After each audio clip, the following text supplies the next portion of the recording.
Hi, dear friends in Christ. I'm Pastor Melody Hagan from Trinity and Lutheran in Moulton.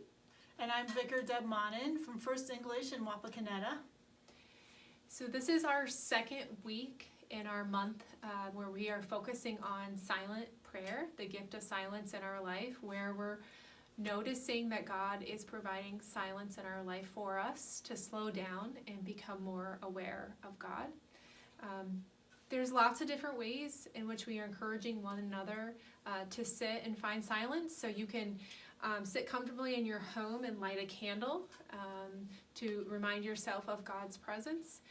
You can sit like Deb is doing near a window and just look out at the gift of silence outside and what you're noticing.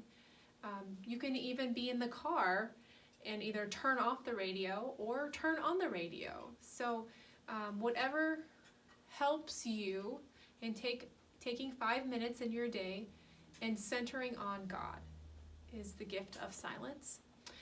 We also want to do a little teaching about silence. These practices we're encouraging you to practice with us are right from the scriptures. So Deb is going to read a little snippet of where we notice silence happening in the Gospel of Mark. This is a reading from Mark chapter 1. In the morning, while it was still very dark, Jesus got up and went out to a deserted place, and there he prayed. And Simon and his companions hunted for him. When they found him, they said to him, "Everyone is searching for you." Jesus answered, "Let us go on to the neighboring towns, so that I may proclaim the message there also. For that is what I came here to do." And he went out throughout Galilee, proclaiming the message in their synagogues and casting out demons. Right from the beginning of Mark, as soon as Jesus is healing people, they want his attention. I think that would be true for many of us.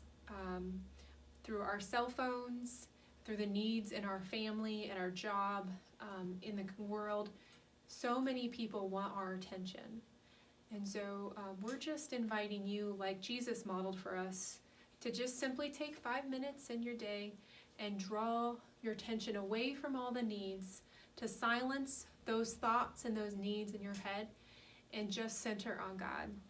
Now, that can be really difficult because as soon as we pause and stop thinking, instantly what happens in our minds is you can't stop thinking. You've got a lot to get done.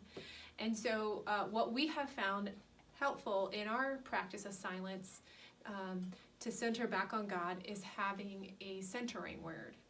A word that we focus on that helps us center back on God when we notice that we get sidetracked or our to-do lists come to mind. So right now, this year, this month, my word is curiosity.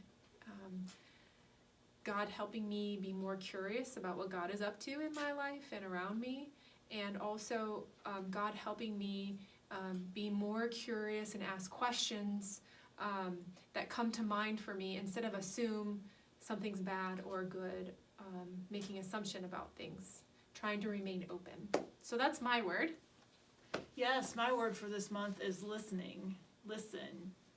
When I'm silent and my thoughts go over here and it's not really what I should be listening to, I say, "Lord, help me listen. Help me listen more carefully.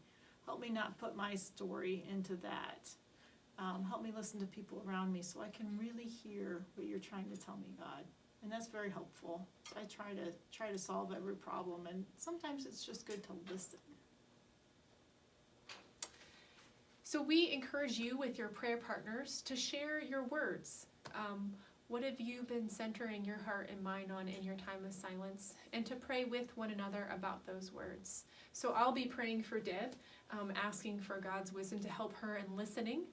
And hopefully Deb will be praying for me and how I can be more curious. So we hope that you have fun with your practice of silence this week, and we look forward to checking back in with you next week.